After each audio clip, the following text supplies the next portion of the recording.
I'd like to call this meeting to order. Roll call, please. Chair Kempenny, Here. Vice Chair Breckbill, Here. Board Member Kokovis, Board Member Hawkins, Board Member McChrystal, Here. Board Member Moser, here, and Board Member Noble.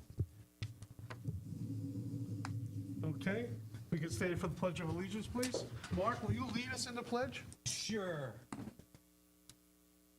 I pledge allegiance to the flag of the United States of America and to the republic for which it stands, one nation under God, indivisible, with liberty and justice for all. I can do the invocation too if you want.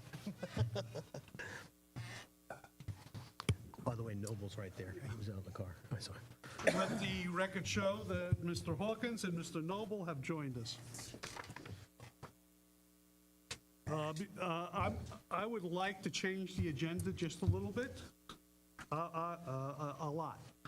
I want number 4 to be number 2, and number 3 to be number 3, and number 2 then becomes number 4. Is that correct? Yes, it is, Chair. Okay, what we're actually doing is putting the presentation by Main Street first. Okay? If no one has an objection, I need a motion. I move to modify the agenda as you presented. Second. All in favor? Aye. Aye. Okay, can you get approval of the CRB minutes, please? Move to approve. Can I get a second? Second. All in favor? Aye. Aye. Okay. Comments from the public on non-agenda? Seeing none? Comments from the board members on non-agenda items? Seeing none? Okay, you are up, Candace. Great. A little short. Sorry, I have my laptop for my notes, my cheat sheet. Can everyone hear me okay? I don't know, is that on? Is this on? Testing? All right, great. So for those of you, there are some familiar faces up there, but if you do not know me, I am Candace Callahan. I'm the Executive Director for Stewart Main Street, and I'm about to celebrate my 4th year next week with this wonderful organization. I wanted to before I get into why we are here, I want to lay the foundation as to who we are and what we do, because some of you up there may not be as familiar with our program. We are a 501c3 nonprofit that's been serving our downtown for about 37 years now. And what is Main Street, right? So it's not, unfortunately, a physical place right now because we do not have a street named Main Street, but what it is, it's really an adaptive framework for revitalization. So basically, we're helping create jobs, creating a safe place for people to want to come, and helping save tax dollars. At the end of the day, that's most important, right? And then also to protect our historic assets and resources. And I found this in an article recently that describes Main Street programs. It says it's a formula used to articulate a focused, deliberate path for strengthening our community and commercial district. And I'll get to more about that. But the history as to where we started. So Main Street America is our banner program. It was established in 1980 as a call or an answer to the economic times that we were seeing across the country. It was founded under the National Trust for Historic Preservation, and our state program, Florida Main Street, was established shortly thereafter in 1985 under our Division of Historic Resources for the state. And then the city of Stewart brought our wonderful program here to help them with their revitalization in 1987. A very strong statistic that at the time in the 80s, downtown, if you were here then, I'm sure most of you have been, but the 80s, downtown wasn't great. It wasn't thriving, a lot of empty storefronts. There was a 60% vacancy rate in the downtown, but after 5 years of adopting our program, the vacancy rate dropped to 0%. So the proof is right there. We belong to a network of over 2,000 other communities across the country and 60 Main Street communities here in the state of Florida. So this here is just our objectives. We have a 4-point strategy. We focus on promotion, design, organization, and economic vitality to help with the revitalization efforts. And every Main Street program is different. They have to follow these 4 points, and all the activities within each pillar have to align with one another is what we call a transformational strategy. And again, every Main Street has to follow this, but every community is going to be different because they're at all different paces of their revitalization. We're not all on the same path here. And depending on what their uniqueness is to their community and how they choose to answer that. And that brings us to our mission statement. Our mission is to create and promote a positive downtown experience for residents, businesses, visitors, and we do that through community-driven, preservation-based economic development. We're often looked at as an event organization, but hopefully I'll be able to shed a little bit more light on why we do not consider ourselves an event organization. We really are a liaison and the nucleus for the city of Stuart. We help advocate for the city, but we also help to educate the public and inviting generations beyond our generations to also appreciate our city and to nurture its historic nature. And I also like to say it's a little bit about small town America. You know, we do have a little bit of growth, do I dare say the G word, but there is some growth around us. But however, our mission is to protect our downtown, and I think our city also has that same goal as well. So we're very much aligned. Next, you'll see a list of our projects. I will not bore you through going through our impressive resume of projects, but I will shed a little bit of light on 2 of our most significant currently. We have Flagler Center. We currently have that lease in partnership with the city of Stuart. And I will tell you that that is it has been a huge and instrumental part of our fundraising, which supports our mission. Again, being a nonprofit, we need different streams of revenue. So that really does help to support our mission, and then we're able to do more and more for our community. So it's been really beneficial. So thank you for your support on that. And then Market on Main, which is our farmers market. We took that over back in July of 2021. So hopefully you'll get to come and see us on Sundays down at Flagler Park. And let's see, oh yes, back in 2022, we had applied on behalf of the city of Stuart for a grant. We were awarded a $40,000 grant to help the city update their historic property survey. And now we're in about phase 2 on that project. We just got awarded, Panal, I need to get with you on that, don't let me forget. We got awarded a $25,000 grant to help the city achieve the historic designation for the downtown. So we'll be starting work on that hopefully in the next few months. On to our community events, which we're mostly known for. But again, we use these to fulfill our mission of promotion and economic vitality. We promote the downtown, we bring people here, and then they support our small businesses. We have a very robust calendar of events, thanks to some of these lovely ladies in the audience for their help with these events. We host 3 arts and craft festivals. Those 3 events alone support or bring $1.3 million of economic impact for the surrounding area. We have 2 sip shops, which we call our Stuart Strolls. We have 3 sidewalk sales. We have an annual downtown cleanup now for Earth Day. We have our annual Halloween event, which is Hobgoblins, and it's going to be celebrating its 25th year this year in partnership with the city. And then we have our Christmas tree lighting, which is Christmas on Main. We have 2 now year-round weekly events, which are one of them being Rock and River Walk, which is most recognizable. And then now, of course, we have the Farmers Market, which I've already mentioned. And then we host about 250 events annually at Flagler Center. So to say the least, we're busy, and we continue to do more. All of that I just ran through very quickly adds up to this impact. So this is our cumulative stats. Unfortunately, the first 12 years of our existence hasn't been able to be calculated because back then in the 80s and early 90s, technology wasn't what it was, and we weren't able to really understand the impact that our organization has. But these are pretty close still. So we've generated some pretty high numbers here, or helped generate some pretty high numbers here in public and private interest, as well as creating new jobs and new businesses to the district. And in 2023 alone, our volunteers, which we are mostly a volunteer-based organization, which some of you already know up there, having served on our with our organization, that's about $80,000 just in 2023 in volunteer hours. And of course, that number's going to grow the more we grow and we continue to do more things for our downtown. So the reason I'm here, sorry to run through that pretty quickly, out of breath. I'm here to talk to you about a program that was really beneficial for our downtown. We did this as an answer to, well, it was because of COVID. We had to help our businesses in some sort of way. So we started this little old program called Downtown Dollars, and it's a downtown gift certificate program, basically. It's only able to be used in our downtown. Back then, it was a paper program, which unfortunately took a lot of man hours. So it's very labor intensive to manage a program like this. We only ran it for 2 months with very little funds. We donated about $2,000 just towards a bonus buck program. So you've seen it maybe at the holidays where you buy one gift certificate, you get another at some sort of value, right? It's a little bonus.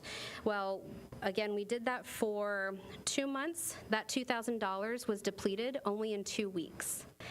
That equals $12,000 given to the businesses because of the sales of the gift card or the gift certificates, and then plus the bonus funds. And our expenses as an organization, we did not use any of those funds raised from the sales of the gift cards or the bonus bucks.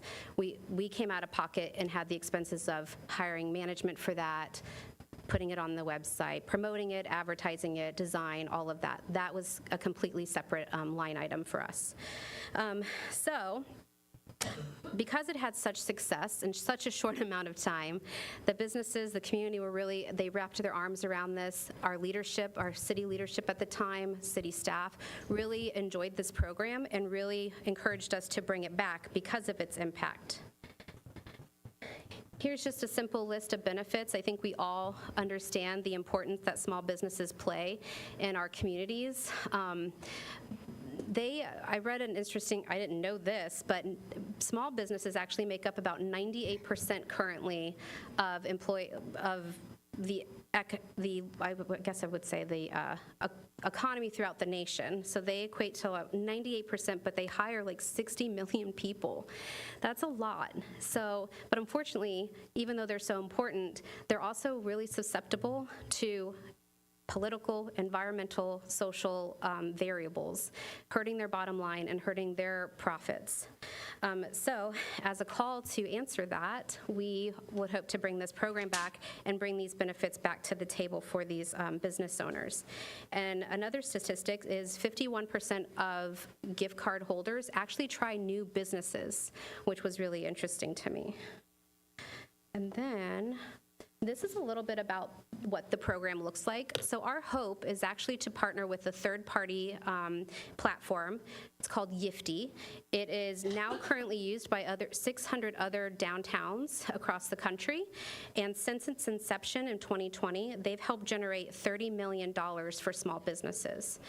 And so it's just the platform itself, because it's going to become electronic as opposed to paper, which will help it make it more efficient and less labor intensive for our team.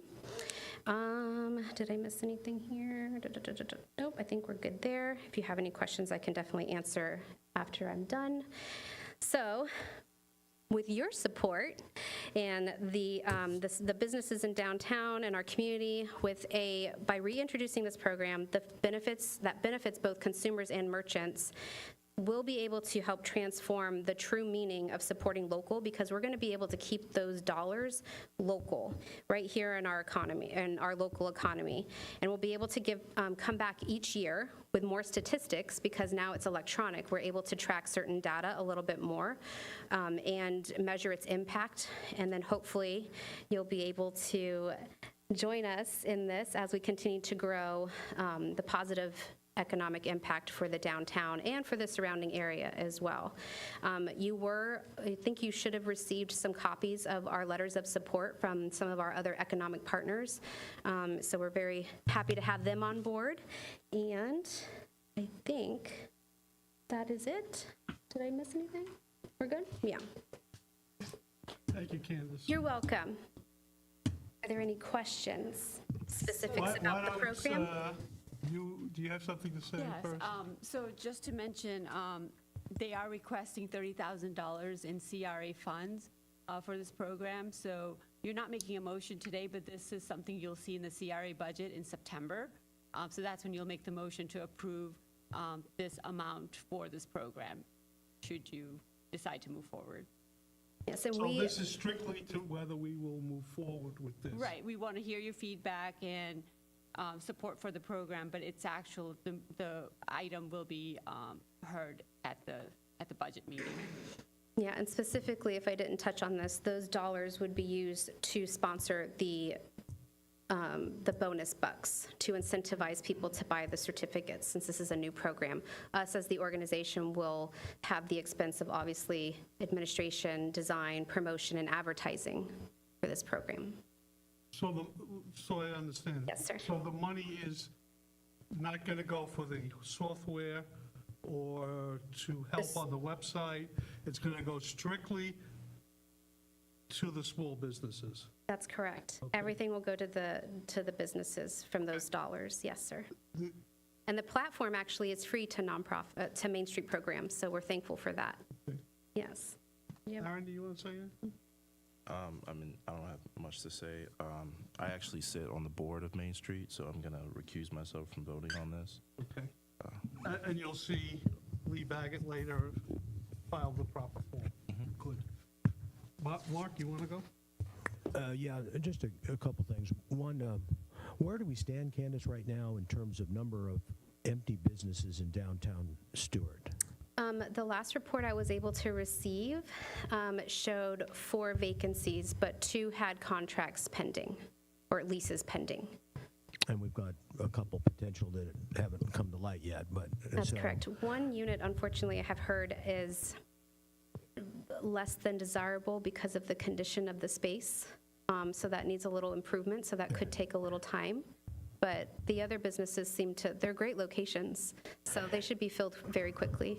But just in terms of history, Mm-hmm. we're kind of at a point where we've got more places open than we've had in the past. right? Yes. And And- I think if you want me to comment on why I think that is, Well, yeah, I mean, I'd like to I'd know rather what not you- get in I'd rather you not either, because it's not germane to That's, what. yes, but there are factors that are, honestly, 2 that I had heard just wanted to retire, but the other locations, it's not cheap to do business. Right, and that's what I was getting at, and that's what Yeah. my concern is. I think I we have- appreciate this program. I think this program is a great program, and I think it's done a lot of stuff, and I don't think we should abandon it at all. But I'm a little concerned that we're focusing on some of these types of programs like this, and right now I'm worried about downtown. It's very expensive to own a shop in downtown Stewart right now. I mean, we're talking $45 a square foot. We're talking 900 square feet, paying $12,000 a month. Yeah. I mean, our businesses can't survive downtown with that kind of success, and I'm a little worried as to what Main Street Well, is doing to kind of deal Well, with that. unfortunately, Main Street, that's not the role that we have served. I have had conversations that we would love to be more involved as far as business steering. We are strengthening our partnership with the Business Development Board and our local chamber to help steer certain businesses into the district, because we also want to make sure that we maintain a certain level, a certain type of business in the downtown that's going to meet consumer, the market that they're asking for. So again, happy to have discussions on if there's ideas of how Main Street can be involved. But this is a very common problem that's happening in all main streets that I've And I heard. think we So should we're have not that unique. discussion as a Offline. CRB board. No, not offline. Okay, yeah. As a discussion item at a different time. What we can do to help the businesses here. Correct. Yes, but I So, agree. I would love that conversation. Frank, Thank you. Do you have any questions for Candace? Yes. Hi. I'm glad you have that slide up, the $30,000 investment, and that's the taxpayer investment, correct? That would be from the CRA. Yeah. Yes. Okay. And then the $180,000 return, who gets that? The small businesses. Oh, okay, that sounds fair. Yeah. Well, 100% of whatever is raised is going to go directly back to the businesses. but not the taxpayers.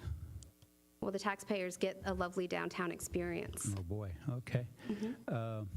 And usually, anytime I see something that says you're going to turn $30,000 into $180,000, it's too good to be true, so. Isn't it? Usually is, yeah. Yeah. Okay, all right, thank you. And like I said, we're happy to report back once we have those statistics and, more data, because it'll be electronic, so we have the ability now to pull all kinds of information. So we'll be happy to bring that back to you for a different presentation. You have a question? I do want some clarification. I'm not on the board, but I do volunteer at times with Stewart Main Street. Whether you have a So, conflict? you yeah, can is ask there a our conflict? attorney. If you're volunteering there, I don't see that you have a financial interest in it, but he was on the board and he could be voting on behalf of them, Sure. and it's much clearer with you. Okay. Okay, I would great. say you're fine. All right. Yeah, no questions. I think this is really exciting. Andy? Two things. I think one way to answer that question that you just addressed about the return, returns also come in the form of jobs, taxes paid, so that's probably factored into the $180,000, just without details. But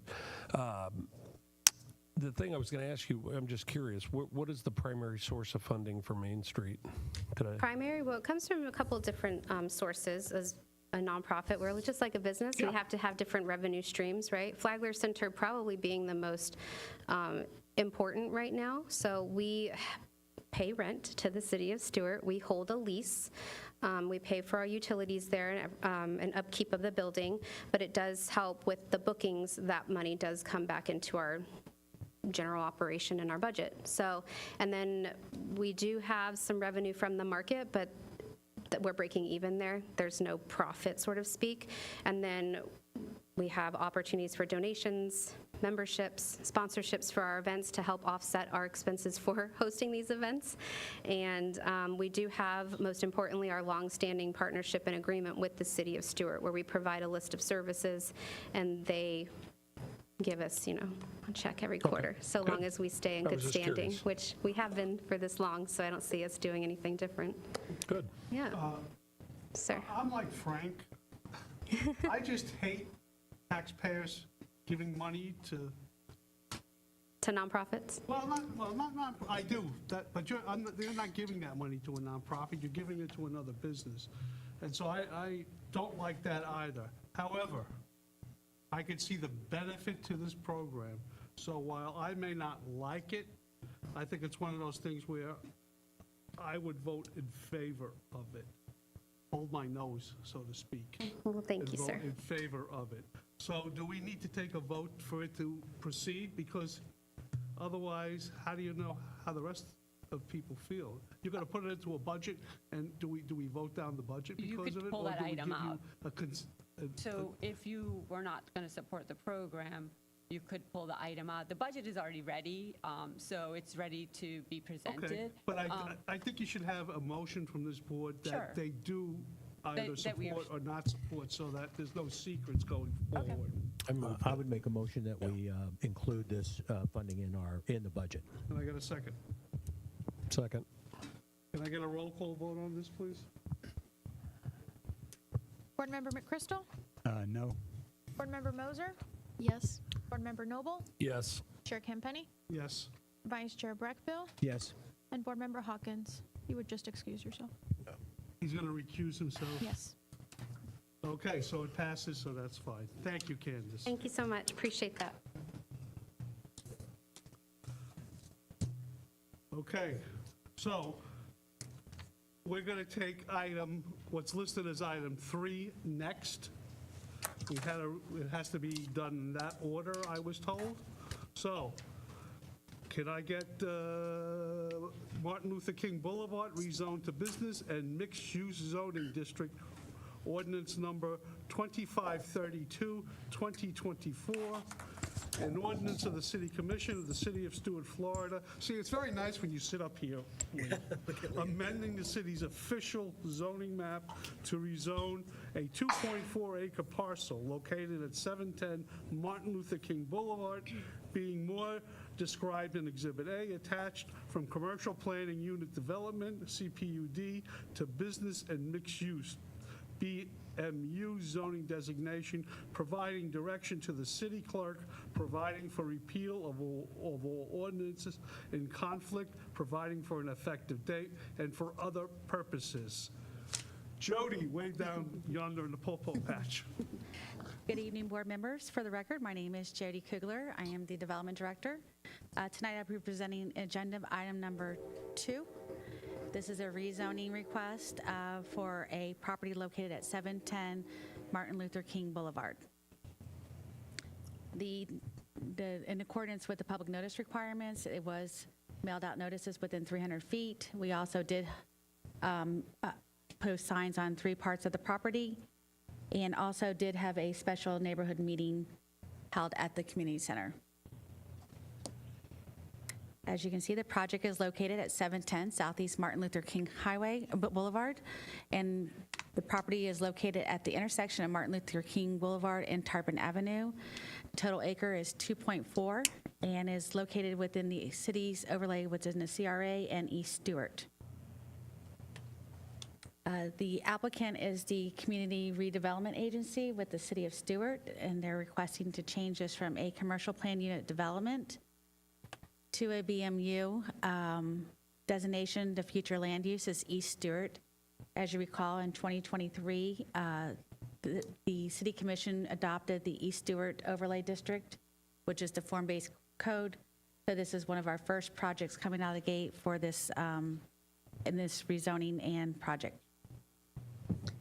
Some of the questions were brought up is why are we bringing this to the board for the Community Redevelopment Board, and also going to the local planning agency. According to your new form-based code, this is a requirement that the Community Redevelopment Agency and also the LPA make recommendations to the City of Stewart City Commission. Again, this is a request from the Community Redevelopment Agency on behalf of Project Lift, and to rezone the property from commercial planned unit development to a business mixed use. And staff is recommending approval and requesting this board to forward a recommendation of approval to the City Commission.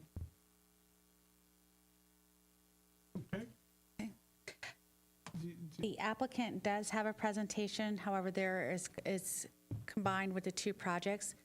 Pinal is going to give you an overall of how we got here today with this particular project and this particular property. Okay. Good afternoon, Pinal Gandhi Savda, CRA Director for the record. I just want to give you a little background about this project and how we got here.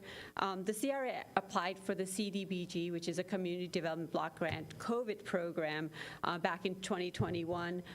This program was specifically released by the government to respond to economic development impact after the pandemic. We were only one of the 17 communities that received this grant, and we requested about $4.7 million to acquire and rehab a facility for our vocational training center in East Stewart. We were looking at the property, the Willie Gary property on MLK Boulevard. We did change the scope of the project later on as we started to look at the property, and we just didn't find it was cost feasible to rehab it, so we decided that it's better that we demolish it and do new construction. So we knew that the costs were going to go higher. So then CRA did go back to Florida Commerce, which is also the DEO, and requested additional $1.5 million for the change in scope of the project to acquisition, demo, and new construction. So we have a total of $6.2 million for this project. The city acquired this property in January 2024 for $1.6 million. We're also partnering with Project Lift to provide the training programs at this new facility. Earlier this year, we did have a memorandum of understanding go before the City Commission to partner with Project Lift to provide the services at the new facility. We contracted with Kimley Horn. We had to go through the RFP process as required by the grant regulations, and we hired Kimley Horn to prepare the design for this project. Like Jody mentioned, we went before the East Stewart community. We also invited the Stipman neighborhood to present the project plans, and we received some feedback at that meeting. We're hoping to get your support for this project. We're going to the LPA meeting on Thursday, and then 2 City Commission hearings in end of this month and beginning of September would be the second hearing before the City Commission. We do have grant obligations. We want to go out for RFP to hire a contractor by the end of October, November, award the contract by end of this year, and then start construction in early 2025. So with that, we can close out the grant by early January through March 2026. We do have to meet those obligations. So we're hoping that we get your support to keep this project moving forward. We do have the entire design team here, and the CEO, president of Project Lift, Bob Zacchio, is here also to go through the programs. And I'll let Shelby take over from here and present the design plans. Do you want to present the design plans now, or do you want to wait for the next item to do so? There's no problem with that, doing it that way? Okay. The county does everything differently, so I have to remember where I sit for that. Yeah. Well, good afternoon, everyone. My name is Shelby Graziani, and I'm representing the civil engineer for the site with Kimley Horn. First, we'd like to thank you so much for taking the time to be with us today, and it's with great excitement that we introduce Project Lift. Here are some visuals on the left for the location of the site. As mentioned previously, it abuts MLK Jr. Boulevard, Tarpon Avenue, and Southeast Lake Street. It's in the community of the East Stewart neighborhood. We can go to the next slide. Here's just a brief graphic showing us our existing conditions on the site. I believe it to be an existing gas station with some car wash facilities that are proposed to be demolished and removed and replaced with our proposed Project Lift site. In the purple hatch, you can see the proposed right-of-way dedication that is a part of this process.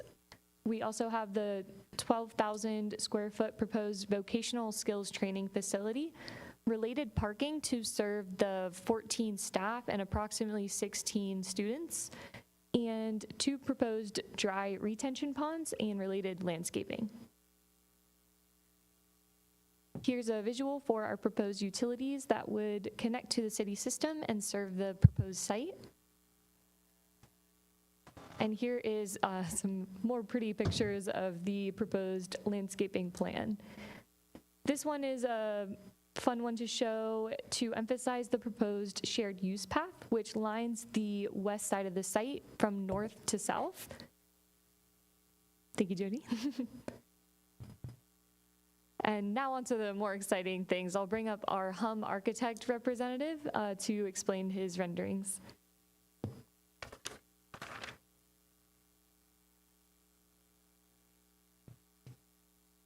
Good afternoon. My name is Scott Hughes with Hughes Ubenoil Architects, known as HUM. This is the footprint of the building. Bob Zacchio will go into details of the activities that take place inside. Again, it's approximately 12,000 square feet, 200 feet long, 60 feet wide. Next slide. These are the elevations of the building. A major characteristic is the deep overhang created in order to have a passive solar characteristic, but also to, of course, protect the building from the sunlight, and also to project a welcoming characteristic to the building itself on the street front. Next slide. Rendering of the street frontage itself. We took great pains to push the building towards the street to make it as welcoming as possible and to be consistent with the goals of the CRA to create a street frontage. Next slide. The roof itself extends on both ends, again, to create some community openness, space to make the corners more architecturally aggressive. Next slide. Another vision of that. Next slide. On both ends. And the parking area in the rear. And now I'll introduce Bob Zacchio, who will tell you about the program itself. My name is Bob Zacchio. I'm the CEO and founder of Project Lift. Thank you all for having me today, and I just can't thank this team enough for working so hard on this opportunity to bring to East Stewart and and to the community itself. And certainly Scott and I have been working on projects together for several years now, and I can't be more proud of an opportunity to partner with the city of Stewart and to bring Project Lift to right into the center of town. So I know I've obviously met the majority of people, but there's some folks I just haven't met before. Maybe we haven't had some personal connections before. So I'm going to go through a little bit of what Project Lift is, how Project Lift started, why Project Lift exists, and you can stay on this slide for a bit. I'm a licensed psychotherapist. I started Project Lift 14 years ago. I was very frustrated with doing treatment inside of a clinical office. I worked primarily with 14, 15, 16-year-old young men who were struggling with drugs, alcohol, depression, anxiety, stress, attention deficit, hyperactivity. Family functional issues, which I'll tell you, 90% of the time, it's a family functional issue. And so I'm sitting inside of my clinical office, frustrated with doing treatment, because if any of you have ever spoken to a 16-year-old boy before and asked them how they're doing today, it usually is a one-word answer. Right, Frank?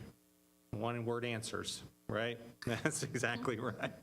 It is. It's like, so how are you today? And fine and good comes out of people's mouths. And we know that there's more to it than that. We know that there's a better way to get into a kid's life. And I called a buddy of mine who was an ASE certified mechanic, and I asked him, to kind of make a long story short, I asked him if he would be open to doing, teaching kids automotive repair while I did psychotherapy underneath the hood of a car. Because the frustrations inside of a clinical office were that great, right?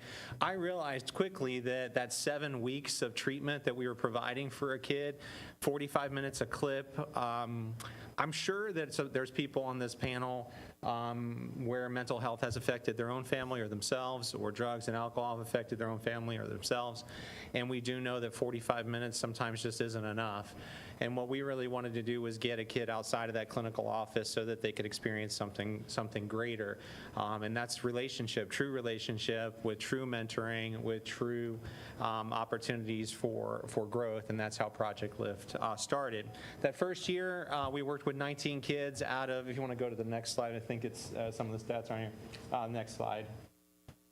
Here we go. Here's a little bit about a timeline of who we are.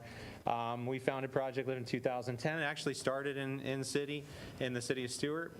We quickly outgrew that space because it was free, and they were willing to only do so much for a fledgling nonprofit. We were able to purchase a building back in 2014. To accommodate our growth back over in Palm City. We then grew it to right around 200 to 200 teens and young adults every single year. That first year, 19 teens from Indiantown were involved, 14-week intensive outpatient program, which I'll go over, and how that works and how that ties into job readiness and employability, because it really grew and blossomed into something that I think none of us could have expected. In fact, I think Mark and we probably had a lot of conversations around then about what we were doing, how we were doing it, and the movements that were going forward. We opened our second site in Belle Glade, which I don't know if any of you have ever been out to Belle Glade before, but if you want to be as close to a third world country in our area as possible, that's probably it. And some of the areas there are really, really bad. I wanted to see if Project Lift could work in some of the hardest places in the country. In 2020, we opened in Fort Pierce. That was our third location. We served another 250 kids out of there. We now are one of the main providers of substance abuse, mental health, job readiness, employability in the St. Lucie County area as well.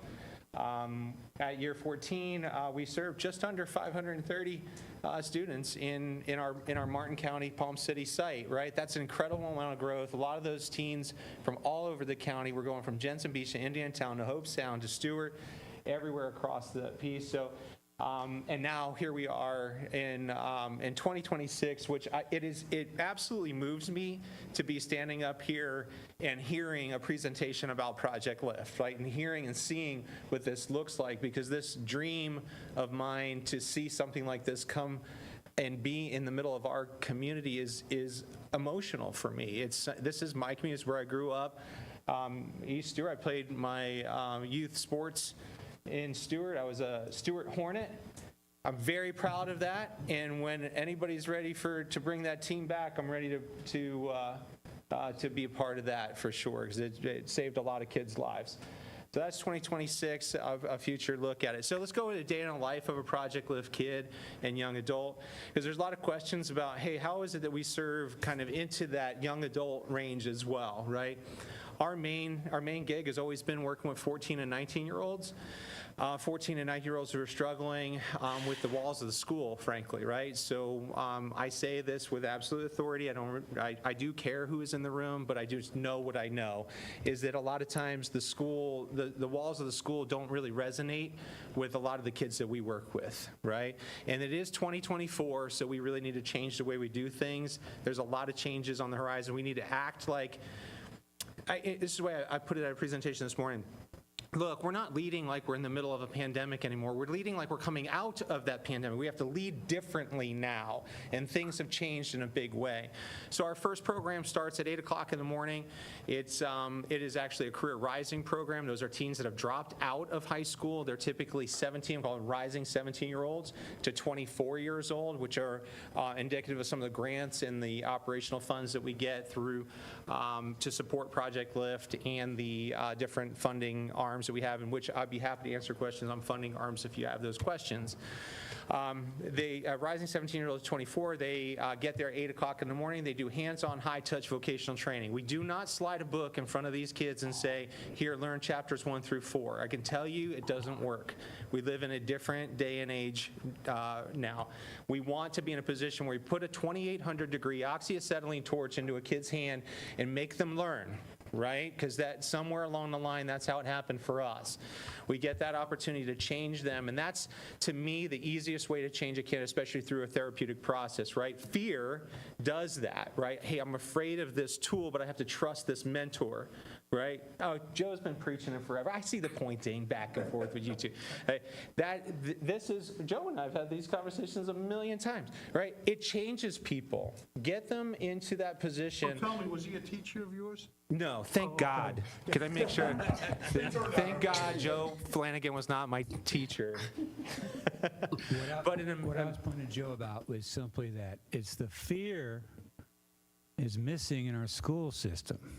That's the problem. Healthy fear. There's no fear. That's right. A healthy fear, right? And that's what's important. Young men are animals. They use their non-conscious brain a whole lot more than their cerebral part of their brain. And there has to be a fear factor to establish discipline, and it's missing. Okay, thank you. That's what I missed about you not being you for a while. Here's the thing. You're right. You're right. It's and I'll call it a healthy fear, right? The healthy fear is these young men.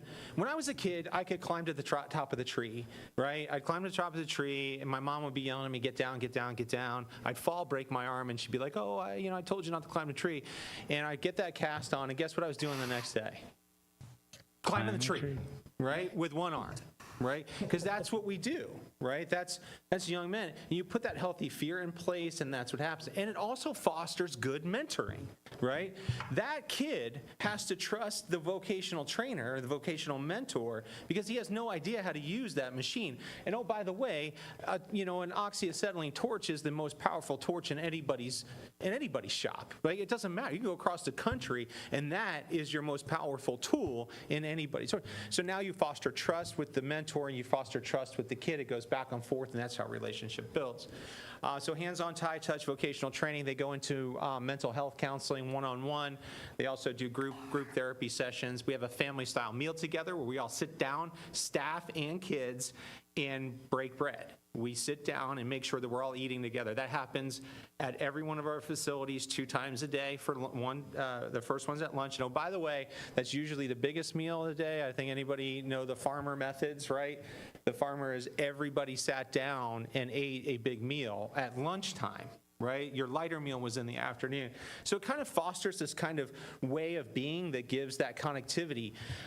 Those relationships are continued to be built because your mentors are the ones that are out there advocating for you all across the line. By the way, we have a really phenomenal grant through the state of Florida. It's a mentoring grant, and that engages adult male role models to to engage with young men, right? It's strictly for young men. We do have a girls program as well, which I'll talk about in a minute.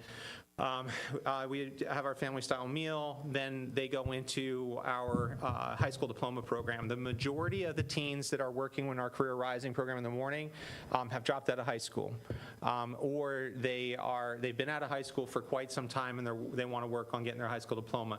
A high school diploma, this is not a GED, this is a high school diploma. It's an opportunity for them to have that dignity that's associated with getting a high school diploma. I was very frustrated with the fact that I had a wait list of 30, 40 kids that didn't have high school diplomas, and I'd call the school district and they'd say to me stuff like, well, we got a GED program over here. And I'm telling you, it is harder to get a GED than it is to get a high school diploma, yet we push the GED for some reason. And oh, by the way, the dignity that's associated with the word GED is really difficult. As you go to get a job, this is what was happening with these kids. They'd go to get a job, and the first thing that the HR department asks them is say, do you have a high school diploma? And they go, no, I have a GED. The word no would come out of their mouth, right? It already put a negative connotation into the system. When, like I said, it's 2024. There's a million platforms to get a high school diplomas, and that's what we do at Lyft. They then go home right around 2:30 in the afternoon, they go back into their work environment, then go home around 2:30 in the afternoon. It is a paid apprentice-style program.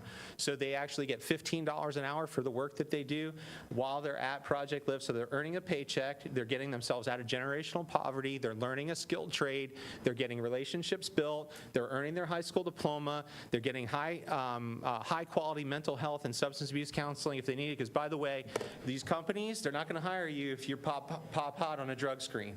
They're not going to hire you. It doesn't matter. Marijuana, I got my marijuana card. I can't tell you how, I don't have my marijuana card, to be clear. I don't have it. I'm very against it.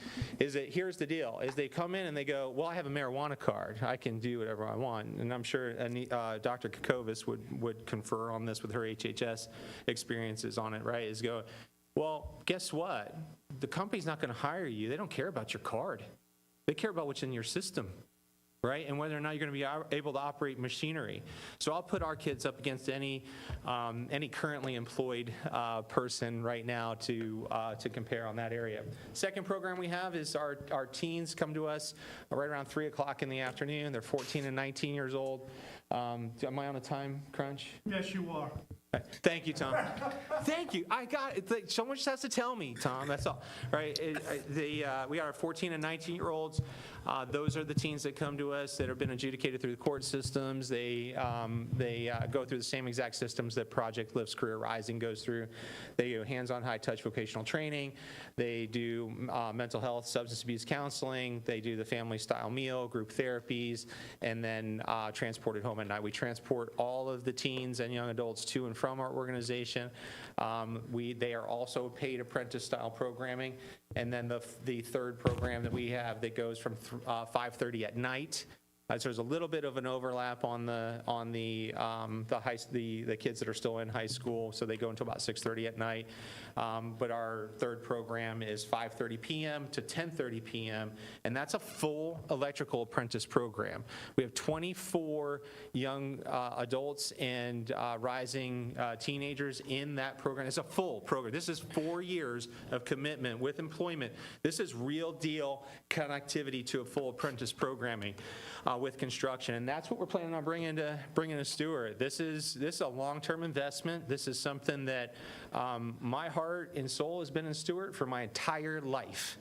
There's no better place than I would like to see this program grow and thrive than in my hometown, and where I've raised my children, where I was raised, and be able to put an experience into the East Stewart community that really has direct access to industry partners, all the resources that they need to be successful. And oh, by the way, we're not holding their hand, right? We're just standing next to them and telling them where they could do it. Any questions? Well, let's see. And these would be questions for either Bob or Pernell or for Jody. So if that way we can keep on moving. Aaron? It sounds like a really good program. I like the idea of it. So what vocational trades do you guys specialize in? Like, what do you actually? Welding, carpentry, we do boat building, boat restoration. We do small equipment operation, plasma cutting, so MIG, TIG, stick, and plasma cutting. And we actually have big plasma tables where we're teaching teens and young adults to do manufacturing. So manufacturing, logistics, and distribution. We have a CDL simulator that teaches them how to drive a tractor trailer. Which is really awesome, and I encourage any one of you to come down and drive the tractor trailer. It is a lot of fun. We do have the VR equipment for teens that aren't necessarily, teens and young adults aren't necessarily like, they're a little bit afraid of it right off the bat, and we can put the VR components in. So we're mixing technology with trade right off the bat. We build cottage houses as well. So we've built 15 cottage houses. They're like tiny homes, so just under 500 square feet. And again, I encourage anybody to come out and take a look. I'd love to give you all a tour of Project Lift. Is that enough of them? There's a lot more. That was good. You might have mentioned automotive. I forgot about automotive repair. That's how we started Project Lift, right? Automotive and marine technology. Marine technology is a big one as well. Right. We partner with Chapman over at Project Lift in both counties, actually in Martin and St. Lucie County. Yeah, I've heard a lot about you guys in the last year, so this is exciting. So you guys would take up the whole space that would be rebuilt there? Yes, sir. Okay. Mark, you have questions? I'm sure you do, Chris. Yeah, not for Bob necessarily, though. I'll let him answer. For Pernell, I want to make sure I understand I always get confused on this. So the zoning situation. So what's the difference between what we're moving from and what we're moving to, and what's allowed on that property? And then along those same lines, what types of things for the what do you call it, the major, for the code change, what difference is there too? Could you explain that? Sure. That's actually the next presentation where we're asking deviations from the code. We're requesting rezoning from PUD to BMU, which is a business mixed use, and we're complying with most of the code requirements that we adopted through form-based code. There were a few deviations that we're requesting, and that's part of the next presentation. What was the old zoning was CPUD? It was just a CPUD. So that was just specific exemptions to the existing land use, right, or code? Right, so if we wanted to deviate completely from the form-based code, then we could have just kept with the PUD process. But we really wanted to showcase how the form-based code really works. So we were able to, just do rezoning and show the community that we're actually applying the code. Okay. That's it? Yes. So the city owns the land, yes? City owns the land. Who's building the buildings? Who's paying for the project? It's all through the grant that the city received. Okay. CRA is processing this application on behalf of the city. So the city's not paying for the construction? No. Okay. It was all paid through the grant, the acquisition, demolition, and construction. And at the next presentation, you're going to tell us what was the real purpose of these zoning changes? Right, yeah. Okay. All right, thank you. I think most of my questions will be in the next round, but I do just want to say I had a young adult who was in foster care who went through this program, and the level of confidence that it gave her was really special. So I've seen what it does firsthand in my home, so thank you. My favorite stories, I had a mom walk up to me just the other day I was sitting there eating lunch or dinner and with my family, and I got to tell you, I go through this a lot where I kind of don't want to go out to lunch in Stewart, and I like a lot of you, right? You understand, and this mom walks up to me and she's just like, I want you to let you know that one of your mentors saved my kid's life, right? And it was so nice of her. She goes, do you work at Project Lift? And I usually don't get that. I usually get, oh, are you, the founder or whatever? It's like, do you work there? And it just made my heart feel so good. But our girls program is amazing. It is amazing. And in fact, last year we served 51%, first time ever, more girls than boys. So. Andy? Quick couple questions. One, verifying, you're a 501c3? Yes, sir. Yeah. Okay. Just curious, more so, what are your primary sources of funding for your operations? Yeah, sure. I love talking about Nothing it. detailed, just high No, I'll level. just give you the 5 categories, and then if you want to jump in, and I will give you details if you want. So individual contributors, that's family foundations and regular foundations. So corporate contributions make a big portion of what Project Lift receives, like Bank of America, corporate company, that kind of thing. We have quasi-governmental dollars, Children's Services Council, so I call quasi-governmental Children's Services Councils or United Ways. We also have regular foundation grants, governmental dollars, Department of Labor, and also some stateside dollars. And we also receive an appropriation, which is primarily, though, for our North County of the North. And then the last question is just again, a very high altitude, long-range plans, and how does Stewart, with Lyft, and how does Stewart figure into that? I see this building design is definitely a branded building, right? Worked with Scott and his team, Sarah, one of his architects that works with us, and really putting together this brand, because we do believe that it's a national model that can work in just about any city, depending on kind of what those needs are, and you can modify those needs however you want. Like, Martin County is, boat building, boat restoration. That's a big deal for us here.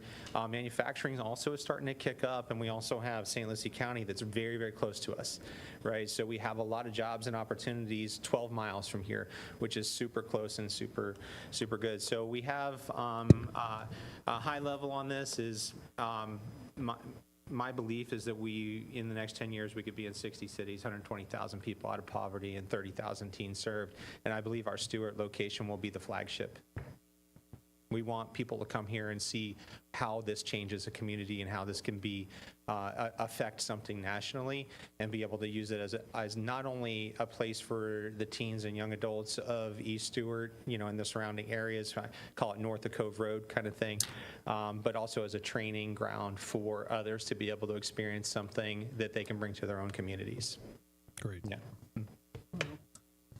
I mean, I know you for, I don't know. I met you. Yeah, long time. I think I met you when Rob Ranieri brought me over when you were in Stewart. That's a long time I said ago. to myself, what a dump. These poor kids have to work with no air conditioning. Thanks, Tom. Nothing. Then I saw you a few weeks later in drug court. Yeah. And you were running around trying to get these kids into your program, you and the judge, it was amazing. And I've been a fan of yours ever since. And I'm going to tell everyone on this dais, if you want to go to a fundraiser that's worth every penny, you go to his clam bake. Thanks. It is wonderful. Thanks for the endorsement. Anytime, Bob. So I really don't have any questions. I've known about this project for quite a while now, and so before I take public comment, I'll entertain a motion. So moved. No, that doesn't tell me anything. Make a real motion. Motion to approve the granting of the funds to Project Lift for the development and expansion. We're not granting funds. I want you to make the motion. It's going to say, I move approval. funds, though, if that's what you're doing. I'm not reading this thing. I'll make Lee read it, but No, just make pretty much handled that. make the motion that says, I approve, I'm making a motion to approve ordinance 2532, 2024, to request that the city commission approve that ordinance. Okay, that's what I said. We have a second. So we have a motion by Mark, a second by Andy. Do you have any public comment? We do not. No? We do not. You want to make public comment? Sure, come on up, and then you have to fill in a green card afterwards. Good evening, good afternoon. Excuse my voice. My name is James Christie III, and I am from East Stewart. And like you, I played with the Hornets, played football there, had a store in that particular plaza for about a year, and was born and raised in Stewart.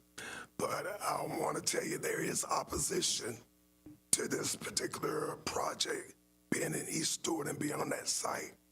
First of all, it holds historical value, being one of the biggest shopping centers in East Stewart. located there. We supported it for many years. And to see it change, there's opposition to that. Also, we talk about young men needing counseling and different things, but in the Black community, what we need is an economic engine. The Willa Gary Plaza was part of that economic engine.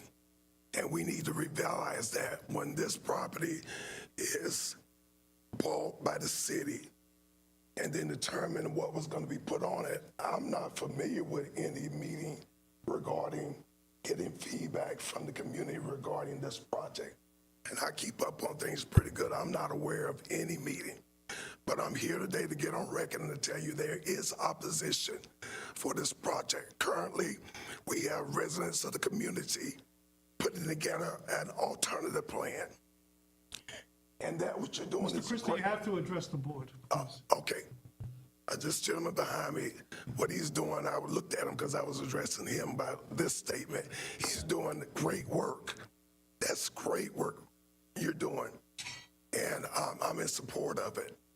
But like I say, it's different from somebody coming into the community, buying the property, saying what's going to be on it, mandating what's going to be on it, saying that, okay, we talked to the community, and then going ahead and passing it. I'm in opposition to that, and several people are. We're going to present something formal probably at the next meeting regarding the opposition, but I don't want to take a lot of time, but I just wanted to get that on record. Thank you. Thank you. Okay. Can we take a vote? Chair Campenny, Yes. Vice Chair Brackbill, Yes. Board Member Noble, Yes. Board Member Moser, Yes. Board Member Hawkins, Yes. and Board Member McChrystal. No. We have a 5-1 with Mr. McChrystal voting no. So, Can I ask a question, Tom? sure. I guess it's more of Pinal or whoever before we get into this other discussion. What we're talking about on this site with Project Lift doesn't preclude us from supporting a development of another site for whatever type of alternative is out there, right? So this was specifically for economic development, and we have to create 50 jobs on this site as part of the application. Right. And when we initially applied for the grant, we had a public meeting requesting what type of proposals that they would like to see on this site. So we've had public meetings on this project throughout the process, even applying for the grant, accepting the grant, partnering with Project Lift. So all that has been through, public hearing. Okay, all right. I just had that question and just wanted to know. Mr. Chair, Yes. I'd like to qualify my no. Can I take just 30 seconds? Sure. Mr. Christie's comments rang true with me as much as the God's work that you're doing. I'm all for it. It sounds awesome. But this, I can empathize with Mr. Christie in the sense that it really feels like something's being mandated in our community, in the Black community, without a lot of feedback from them, and maybe it feels like a really sore thing to the people of East Stewart. All right, thank you. Okay. Let's move on. Now let's move on. You can say whatever you want. Same thing. Okay. 710 Martin Luther King Boulevard, Major Code Conditional Use, Project Lift. Resolution number 75, 2024, a resolution of the City Commission of the City of Stuart, Florida, considering a major code conditional use approval of the City of Stuart Community Redevelopment Agency, CRA, for the property located at 710 Martin Luther King Boulevard, consisting of 2.4 acres to allow the use of vocational training facility, relief from on-street landscaping, right-of-way thoroughfares, and off-street parking requirements for Project Lift, providing for an effective date, providing for a timetable of development, providing for conditions of approval and other purposes. Jody. Again, thank you. Again, my name is Jody Kugler. I'm the Development Director, presenting the major co-conditional use for 710 Southeast Martin Luther King Boulevard and for Project Lift. Again, this project was notified, and within 300 feet, signs were posted on the property, and there's an affidavit attesting to that. Again, this is the property, the location, the existing zoning. I'm just going to go through these because we did go through them at the previous one. The major conditional use, the purpose of a major conditional use is to do the uniqueness to the nature of this use, size, location of various characteristics of particular to the zoning district. In this particular case, they're asking for the zoning, which you just voted on, to be a BMU. The business mixed use zoning district does allow technical schools, but not vocational. So we are asking for that to be in part of the conditional use to allow for the vocational portion of the use. Again, this is be presented to you tonight because based off the form-based code, this is a requirement for this board and also the local planning agency to make recommendations to the city commission.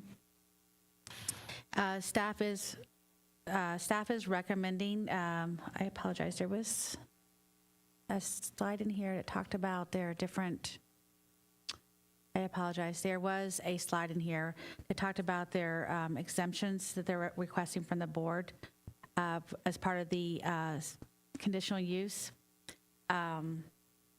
One is the thoroughfare. In the form-based code, there was a thoroughfare that was adopted as part of the East Stewart form-based code that talks about that they had to adopt a certain type of thoroughfare based off if it's the street type. In this particular case, it's along Martin Luther King Boulevard, and also they're asking for some parking exemptions as well. We do have a project that is coming forward within the next couple of years that will be rehabbing the Martin Luther King thoroughfare. So to go ahead and rip up that area twice, the Project Lift is requesting this a variance, the conditional use to be later on and to contribute to that project. Some of the staff recommendations that we are going to request is that they accommodate the street improvements along the portion of the land abutting Southeast Martin Luther King Jr. Boulevard, Southeast Tarpon Avenue, and Southeast Lake Avenue as depicted on the site plan. The applicant shall provide a legal description and survey necessary for the transfer. Upon transfer to land, the city agrees to grant a license agreement or right-of-way use permit to the applicant for the same land area for the sidewalk and landscape improvements. This same recommendation was made during the Selfish Cove project that was just recently built because we made some improvements along that thoroughfare as well. The second recommendation that we're requesting is in lieu of the off-street improvements, the applicant shall contribute an amount. We don't have that amount yet. They may have that tonight for all the elements associated with the streetscape improvements abutting Southeast Martin Luther King Jr. Boulevard, Southeast Tarpon, and Southeast Lake Street prior to the issuance of the site permit. Also, the applicant will agree to enter into a license agreement with the city to use private property no more than 10 feet beyond the rights-of-way dedication for harmonization during the construction of the Southeast Martin Luther King Jr. Boulevard, Tarpon Avenue, and Lake Street. The third condition that we're looking at, or recommendation that we're requesting, is that the streetscape improvement shall closely follow East Stewart Neighborhood Code thoroughfare plan as configured. It's in the form-based code, and the timeline for the streetscape improvements construction completion shall be all the following. And this is the timetable that these improvements would come online as part of the requirements as we go through the Martin Luther King street improvement program. The applicant is here tonight, and they can get over further what the requests are for the conditional use other than the vocational, sidewalks, street parking, and also to defer the thoroughfare at this time, improvements. Is that it, Jody? That's it. Pernell, do you want to add anything? Okay.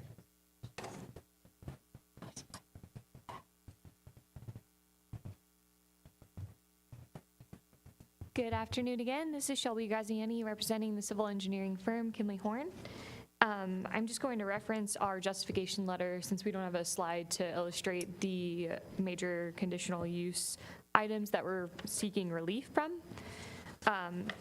As a part of the rezoning request to BMU, they mentioned vocational skills training center, mostly aligning with an institutional school use.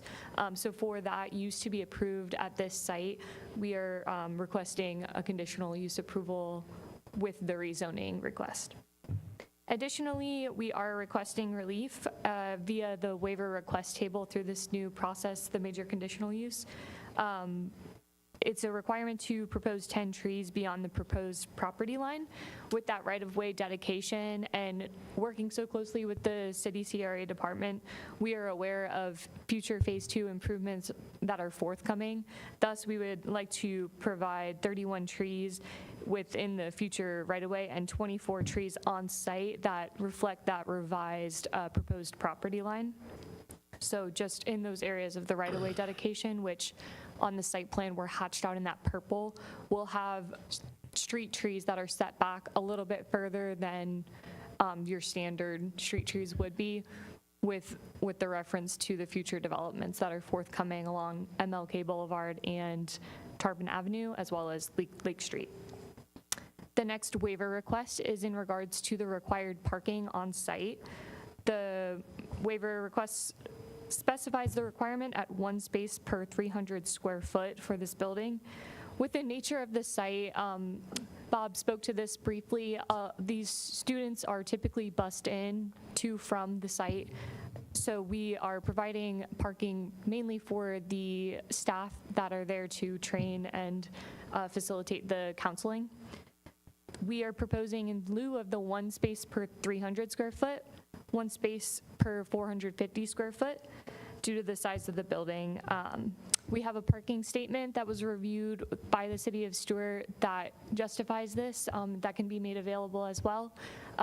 But going back to the distribution of the staff that are there, we're typically looking at one time at the building, 14 students and 16 staff. Oh, I think I said that backwards, 16 students, 14 staff. And those are the three main items that we have in our proposed waiver table available on both the site plan, so that would be stamped approved as the site moves forward, and our justification letter as well. I'm happy to take any questions.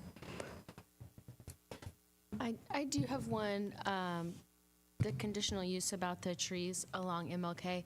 Are there shade trees in that portion of the streetscape plan on the side of the street? Yeah. There are. Okay. How many parking places Wait, are? wait. Oh, sorry. Frank? Oh, sorry. Okay, so from a 30,000-foot point of view, a Forrest Gump explanation, please. So you're going to go forward with this plan so that it jives with the future plans for Martin Luther King Boulevard. And what you're going to do now would hold water with the new Martin Luther King Boulevard, but not necessarily Martin Luther King Boulevard right now. Is that a fair assessment?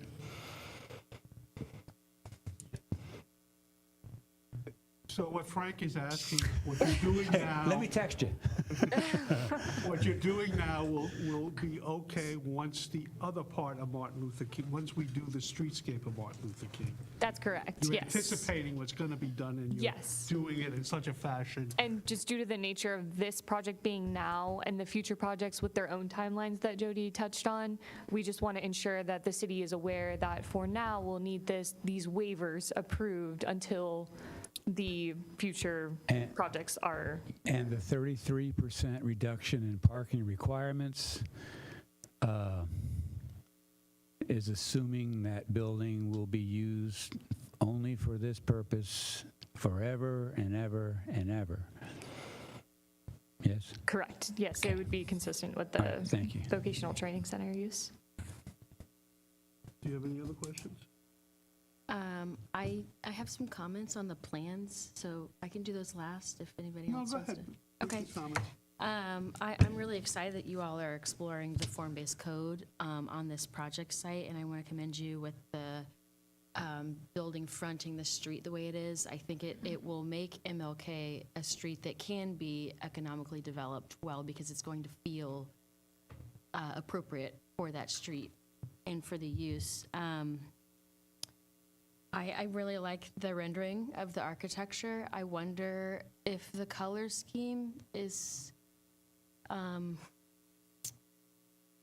in compliance with the desires of the community. I didn't go to all of the meetings when we were talking about the East Stewart, the new codes, but I did hear some feedback that would make me wonder. I'd love to hear their input. I think it's literally maybe just color that we could change that could make it more fitting to the community and what their preferences would be. MLK has a lot of retention ponds on it right now, and most of them are really unattractive. They're just ponds with grass on the edges and water. I know these are dry ponds, but I would love to see these look a little less engineered. They're currently, looks like, just going to be grass. If we could just talk about this particular project? This is this project. Okay.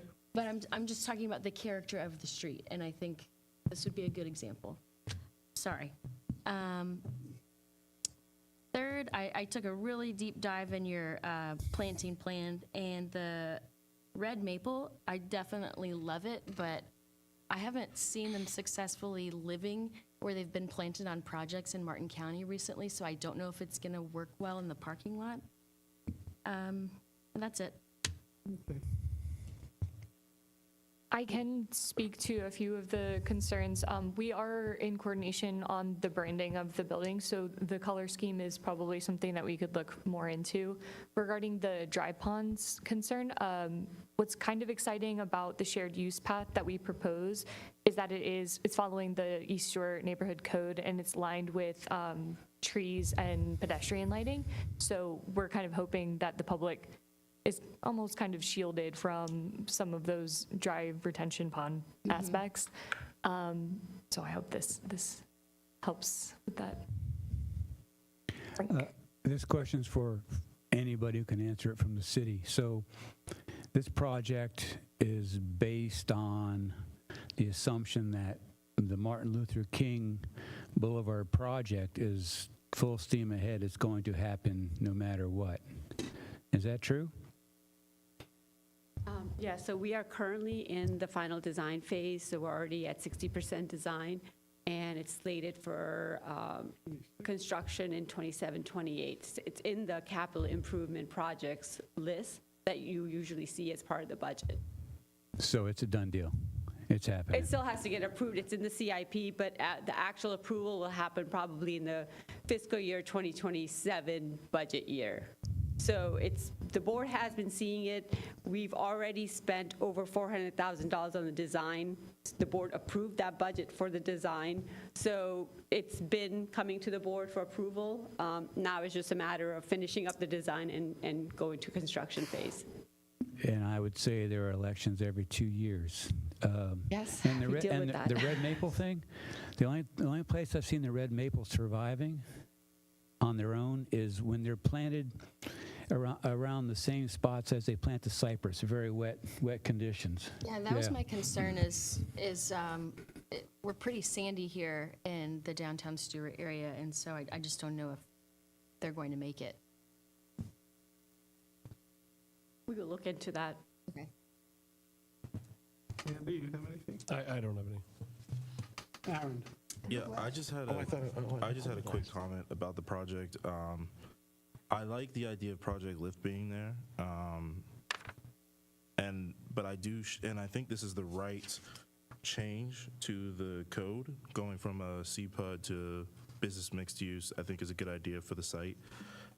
That's why I'm voting yes on it. But I have the same concern as Frank and this gentleman also about what the ultimate use of the site is going to be. There were talks about having like a business incubator type thing there, and I think that they wanted, when they rewrote the code for Martin Luther King Boulevard to add the frontal, I think the idea was to have, retail front, was to have business there in the community that people could patron. So I am a little concerned about that.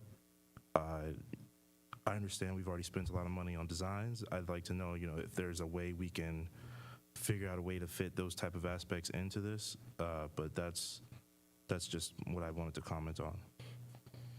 Mark? Yeah, a couple things. One, my concern with this project has nothing to do with, Project Lift or anything, but the zoning, and I think it was touched on, maybe Frank or somebody touched on it, that so we're adjusting this parking so that it works for Project Lift. But if Project Lift pulls out and all of a sudden we've got a higher use from a parking standpoint, we're going to have a much bigger problem than we have right now. And once this property is changed and once we do what we do, then it's subject to somebody else coming in and taking that spot and causing problems there with parking. Along those lines, I hate to say stuff without a solution. Keep in mind, we're building a parking garage not very far from this location. It would be really nice if we looked at some parking exemption then for properties that are being developed that close to the parking garage. For that reason. The other thing that I would say, and I appreciate what Project Lift does and its market and what it goes after and how it does it, Bob, from the very beginning, I've been a supporter. But I will say that a friend of mine from East Stewart once told me that we're not going to solve the problems in East Stewart until young black men see other black men going to work with a suit and tie at a high-paid job.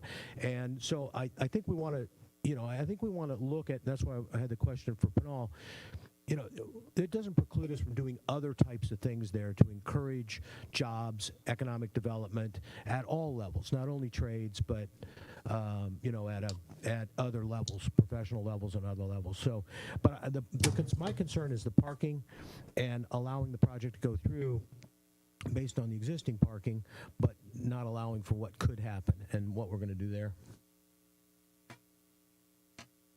So as part of the MLK Streetscape project, and also we are proposing that there will be some improvements on Tarpon and East Street in the future. That's going to generate additional on-street parking. Plus, all along MLK Boulevard, as part of the Streetscape project, there's going to be a lot more parking. And you kind of have to think of this as like a mixed-use corridor. So the concept is you can park once and visit multiple places. So one site does not have to provide parking spaces to just serve their businesses. Like we're going to have a whole corridor with mixed use in the future as redevelopment happens on that corridor, and somebody can park by a convenience store and they can still visit a Project Lift or vice versa. So it's not that we have to have all the parking on site. No, it's fine. I'll just make my comments and then we'll move on. In general, we spend so much time talking about parking that we kill projects. That's idiotic. Look at any parking lot. Half of the spaces at best are empty. So while this may concern some people, it doesn't concern me at all. There is plenty of places to park, especially if you've looked at the MLK design.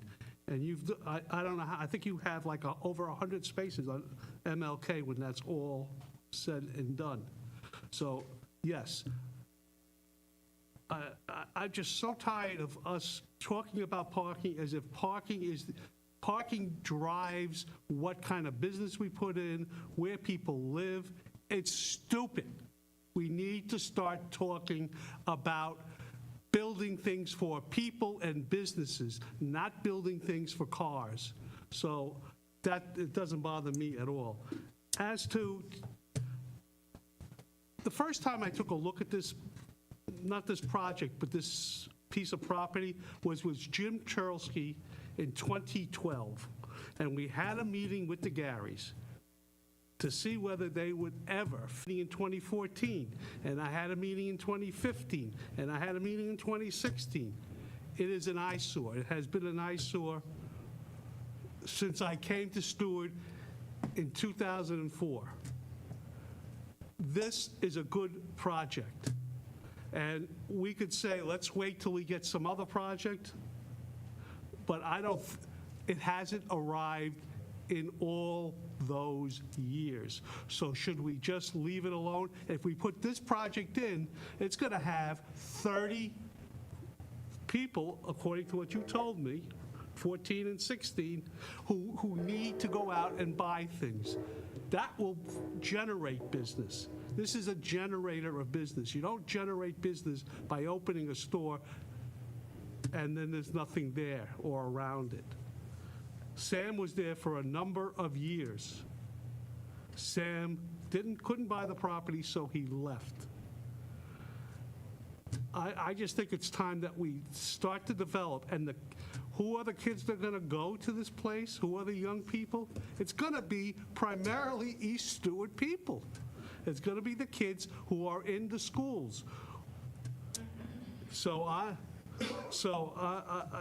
just don't believe that waiting for the perfect project is the way we should go. So I'll take a motion. Can I say something? Sure. Yeah, and I think, Tom, I really strongly agree with what Tom's saying as a former developer myself. I mean, on the issue of whether the parking is going to, in the event that Project Lift leaves that site, changes, we can always change the parking requirements and come back and modify that for a different use if that were to happen. But, I am concerned about this gentleman coming forth here and presenting whatever concerns he has. I think what it comes down to, sir, you mentioned that you might have a competing proposal for this. Well, rather than talk about competition, why don't you collaborate? Why don't you communicate? And if the two parties, if Lyft gets together and finds out what this gentleman's concerns are in the community, everybody wins in that deal, right? No. Just a thought. It's a thought. He made it. There's an opinion. You guys could talk off the record. First, we're going to talk about who wants to. By the way, Mr. Christie's dad was a city commissioner for how long? Too long. So Mr. Christie has the right to speak in that neighborhood or in the entire city, because his dad was instrumental in creating that whole 10th Street, from what I understand. It's before my time, but it wasn't before my time because I took his seat on the commission when he retired. So I have a lot of respect for Mr. Christie. I spoke at his funeral, and so yes, you do have a right to speak out and try to make things better. Okay, so I'll take a motion if you don't mind. I will move to, if whatever you give me that, I can read it, so I'll move. Okay, just read the title. I'll move resolution number 75-2024, resolution of the City Commission of the City of Stewart, Florida, considering a major code conditional use approval. Can I get a second? Second. Can I get public comment? Come on up, Ms. Brinkley.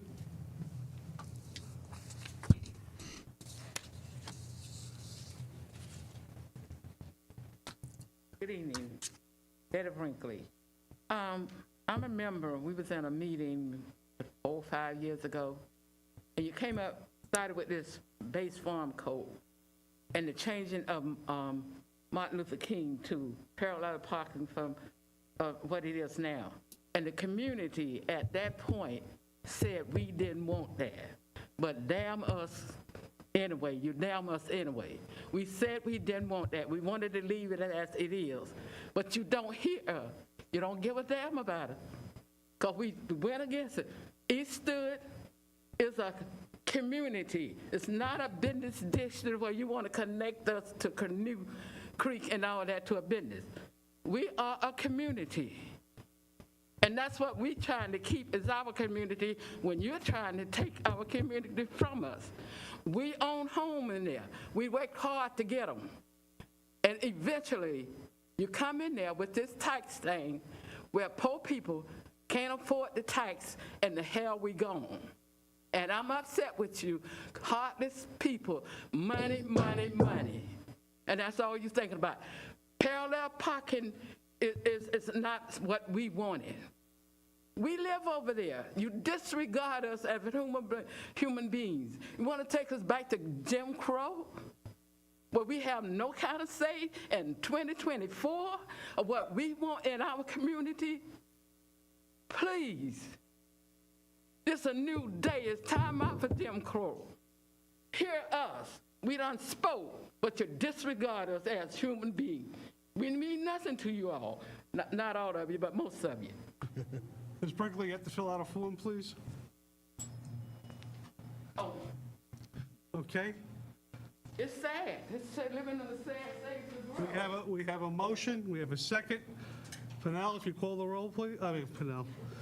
Soucy, if you could call the roll, please. Board Member Hawkins? Yes. Vice Chair Breckville? Yes. Board Member Noble? Yes. Board Member Moser? Yes. Board Member McChrystal? No. Chair Campenny? Yes. Passes 5-1 with Mr. McChrystal voting no. Do we have any other business? Tom, I do have one comment Okay. at a closing. And a closing? It's like a courtroom. Right. Just, it's fine, but I do appreciate what Ms. Brinkley's saying, what Mr. Christie is saying, in that I think that we do have to be concerned with some of these issues. They lose their community if all of a sudden, they're priced out of the community. I can understand that, and I think we have to be cautious of that. But more than anything, I think we do need to, I would like to see us get the word out, whether it's a workshop or whatever, on what some of these code changes mean in those neighborhoods. I don't think any of us fully understand them yet, and I don't know fully what you can do in that code change. I'm not sure even what I can do in urban central or urban general that I have as zoning on some of my property. I don't know exactly what I can do or what I can't do. I appreciate form-based code, but I just think that we should have some sort of a workshop program at some point where we can go over these codes, maybe over a series of couple, 2-3 times, to explain exactly what you can do in there, what it's designed to do, what we're looking for it to do, that kind of thing. So that's my comment. Pennell, how many times have we workshopped this? Form-based code was a year-long workshop. We've had many, many meetings with neighborhoods, businesses. I did talk to Jessica from Treasure Coast Regional Planning Council, and maybe in the near future, she can kind of give an update as what has come forward using the code, so you can see what's working and what's not working. So that is something I did discuss with Jessica. I mean, I remember one time somebody said that we have to pass it to see what it is, and that's kind of really what happens. Right, exactly, and that's exactly what we're doing. It is what's happened. Well, we didn't just pass it. It was discussed. I know, It was but done over and over. Come on, now, the truth is the truth. It was discussed. It wasn't some secret. No, nobody's saying that. I think there was at least 4 meetings. Yeah, nobody's saying that, Tom. I think what I'm saying is that now that we've implemented it, I think a lot of us don't fully understand what it meant. Right. And I think you're right on that point. I think It's only been a year, and so we are waiting for more stuff to come forward so we can show you what has come forward with those codes. And I think that's a great idea. Yeah. That's what I was getting. Okay, if there's nothing else. I move we adjourn. Second. Oh, we have